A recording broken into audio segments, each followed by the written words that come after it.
ప్రమాణం చేయడానికి జోగి రమేష్ ఎప్పుడైనా సిద్ధంగా ఉన్నాడు అని చెప్పేసి అమ్మవారి సాక్షి.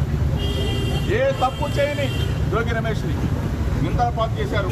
మీరే వచ్చి అమ్మవారి సాక్షిగా జోగి రమేష్ మీద మేము తప్పుడు మాటలు మాట్లాడామని చెప్పమని చెప్పేసి మీడియా మిత్రుల సాక్షిగా అడుగుతా ఉన్నా. నేను అమ్మవారి ఎదుట ప్రమాణం చేసి మీడియా మిత్రుల సాక్షిగా రాష్ట్ర ప్రజలందరికీ కూడా నేను జోగి రమేష్ నిబద్ధత, విలువలు, విశ్వసనీయత, నా హృదయాన్ని గాయపరిచిన వ్యక్తులని అమ్మవారు వారికి మొట్టికాయలు వేసి వారికి ఇటువంటి తప్పుడు ప్రచారాలు చేయొద్దని చెప్పేసి మీడియా మిత్రుల ద్వారా విజ్ఞప్తి చేస్తూ మీ అందరూ కూడా నా భావాన్ని, నా హృదయాన్ని ఒక్కసారి రాష్ట్ర ప్రజలకి తెలియజెప్పాలని చెప్పేసి.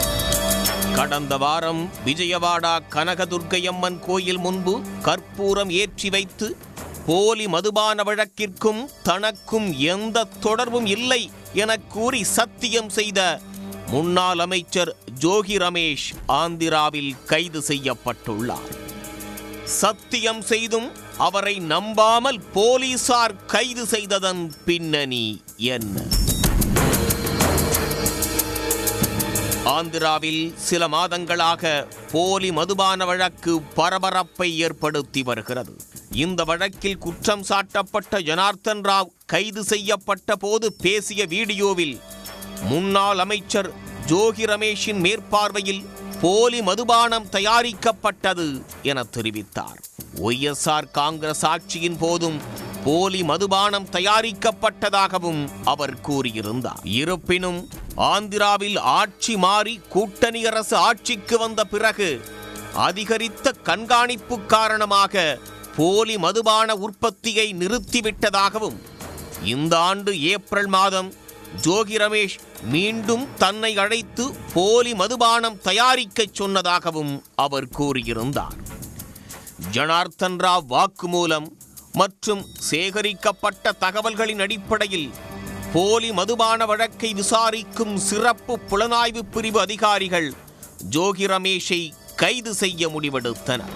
இதற்காக சிறப்பு புலனாய்வு பிரிவு அதிகாரிகள் மற்றும் கலால் அதிகாரிகள் இப்ராஹிம் பட்டணத்தில் உள்ள ஜோகி ரமேஷின் வீட்டிற்கு சென்றனர். சிறிது நேரம் அங்கே காத்திருந்த போலீசார் பின்னர் ஜோகி ரமேஷை கைது செய்தனர். ஜோகி ரமேஷை அவரது வீட்டில் கைது செய்த நேரத்தில் மிகுந்த பதற்றம் நிலவியது. ஜோகி ரமேஷின் ஆதரவாளர்கள் போலீசார் மற்றும் அரசுக்கு எதிராக முழக்கங்களை எழுப்பினர்.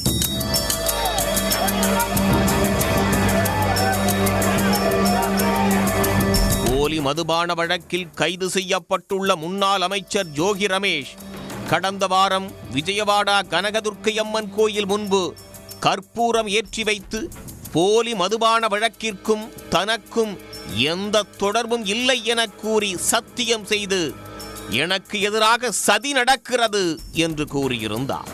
மறுபுறம் ஜோகி ரமேஷின் ஆதரவாளரான அரேபள்ளிராமை ஆந்திர போலீசார் கைது செய்தனர். போலி மதுபான வழக்கு விசாரணையின் ஒரு பகுதியாக ராம் கைது செய்யப்பட்டதாகவும் போலீஸ் வட்டாரங்கள் தெரிவிக்கின்றன.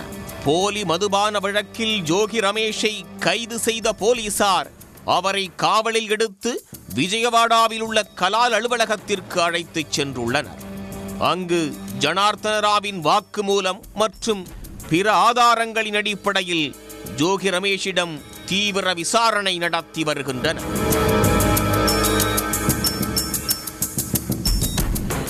உடனுக்குடன் செய்திகளை தெரிந்து கொள்ள சன் நியூஸ் பெல் ஐகானை கிளிக் பண்ணுங்க.